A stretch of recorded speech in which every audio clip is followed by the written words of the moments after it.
What's up, my fellow comic book readers? Happy new comic book day, happy Wednesday, happy trade day, happy comic book shop news day, happy everything, man. Woo!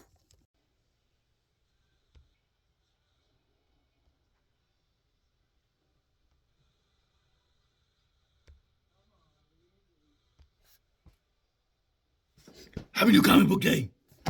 And before we start talking about the comics that I got today, I got two shout outs today. First shout out, as always, Memory Lane Comics, Princess Street, Wilmington, North Carolina. Best comic book shop there is, man. People in there, Jake, Jose, and many more in there, man. They're so fucking dope.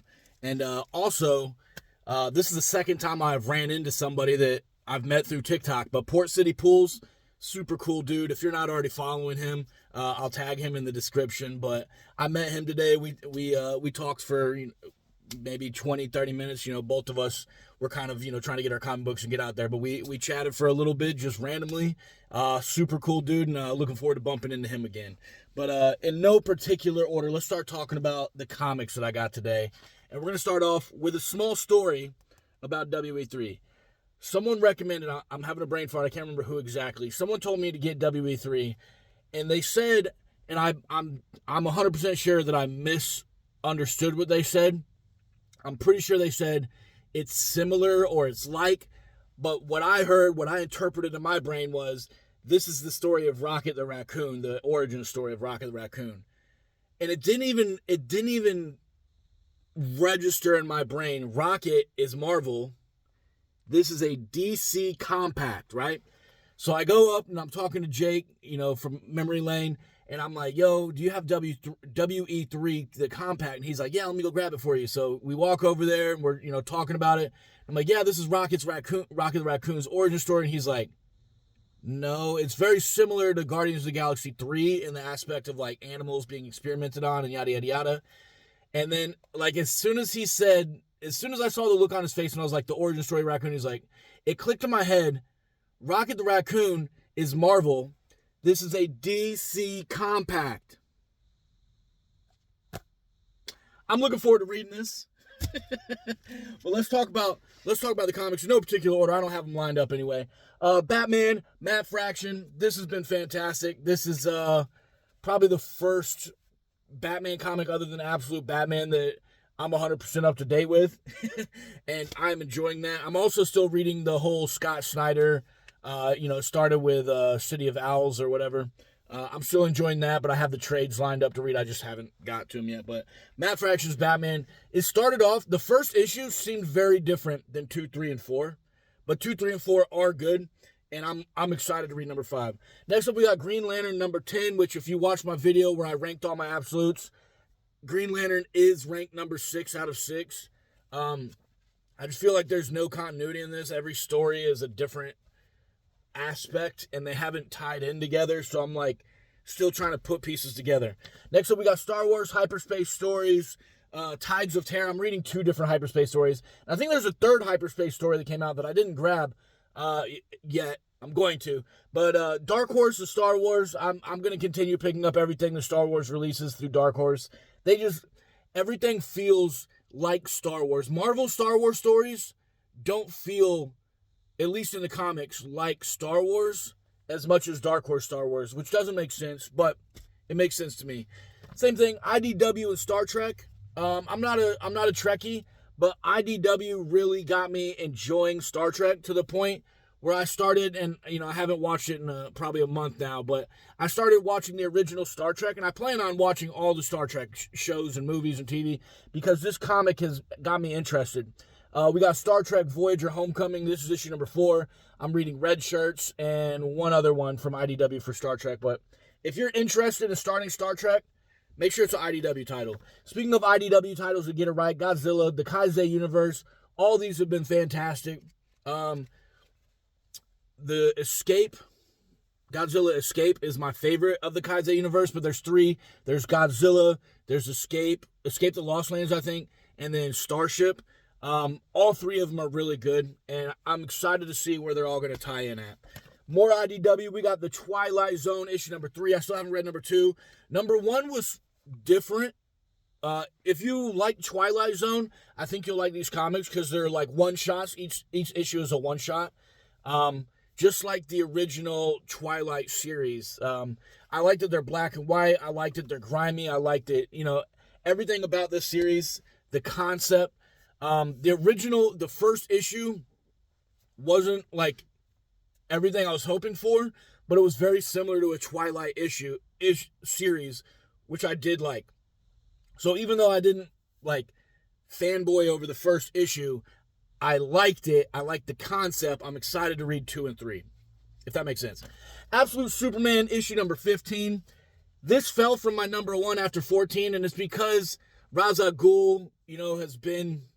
I don't want to ruin it for you guys if you haven't read it, but this is a great jumping on point because the story is about to start changing, or the direction of the story is about to start changing.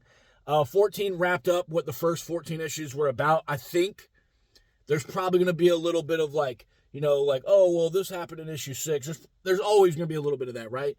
But if you're looking for a point to jump on and don't feel like reading the first 14, pick up 15, give it a shot. If you like it, definitely read the first 14. If not, maybe it's not for you. It's okay, though. I am staying up 100% on Absolute. I'm really enjoying all those. Speaking of staying 100%, Ignition Press. I haven't read issue number 1 of this. But Ignition Press does not miss me with anything. I've loved everything I've read from Ignition Press. I'm excited to read what I haven't read from Ignition Press. I have it all. I just haven't read it all. But everything I have read has been fantastic so far. Next up, we got Shredder, issue number 4. I got a lot of IDW comics today. Great googly moogly. Shredder from the TMNT universe. The world that Jason Aaron was building. This falls in line with that. Same thing with the Casey Jones. I almost said Casey Anthony again. Different Turtle Shredder. But this is fantastic. If you're not wrapped up in this TMNT universe, I definitely recommend it. I haven't read issues 13 and 14 from TMNT, which I think came out because they changed the art, or they changed the writer. Jason Aaron's no longer doing it. But I've been assured by Blue Jack that it is still very good. So I trust him. And I'm going to continue reading. I just got to get to it. You know what I mean? Next up, we got Cheetah and Cheshire Rob the Justice League, issue number 6. This has been fantastic so far. I didn't know what to expect of it when I first picked it up because I don't know anything about Cheetah or Cheshire. Well, not a whole lot about Cheetah or Cheshire. But every issue I've read of this so far has been fantastic. And I'm excited to see what happens when they finally, get discovered. More Ignition Press. We got Deluge. This is a fantastic story. It's about a woman's prison that, great flood comes and wipes out the prison. But while it's like underwater and shit, like monsters are attacking it. Fantastic. If you haven't started reading this yet, I definitely recommend this. If you're looking for a fantastic story from Ignition Press, I would definitely recommend this, or Voyeur if you're an adult. Ignition Press is definitely adult comics. Not all of them have some form of sex or nudity in it, but they do have adult themes, which as an adult, I appreciate. And this has been fantastic. Next up, we got Nova Centurion issue number 3. The first 2 issues, fantastic. It's picking up where Imperial kind of left off with the Nova franchise. I am enjoying this. This is my first time reading a Nova comic other than Imperial. And I'm enjoying it. I won't say that he's moving into my top 10 favorite characters or whatever, but he's a solid character, and I'm enjoying reading it. I know I just said that 3 times. Next up, Stephanie Phillips, all-new Spider-Gwen, Ghost Spider, issue number 6. Her first run with Spider-Gwen, the first 12 issues, peak. Absolute amazing. Then the last 3 of the last run, I held up 2 fingers. The last 3 kind of lost my interest, I'll be honest. But when this picked back up with issue number 1, it's back to being absolute peak. Probably a top 3 Marvel series going on right now. Definitely recommend it. You don't really have to read the first 15 issues of the first 15 issue run. You can just jump into this one on issue number 1 and pick it up and still enjoy it. And you might hear a couple different things like the Black Tarantula, I think is his name. You might have to do a little research who he is if you don't know. But other than that, this has been fantastic. And I'm excited to see what happens when the band gets together. Next up, we got Spider-Man Noir. I haven't really jumped into the mainline story of Spider-Man at all, at any point.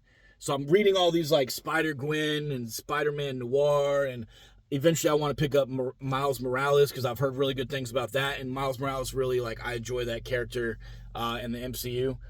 So I'm excited to read it. But Spider-Man Noir has been absolutely fantastic. Plus, you got, Stacey Gwen in this one. So I'm enjoying reading this. I definitely recommend that one.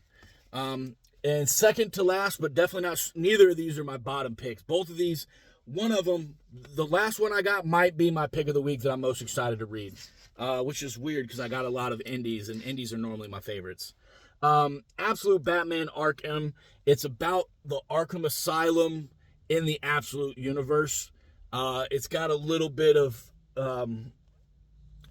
Batman in there, obviously.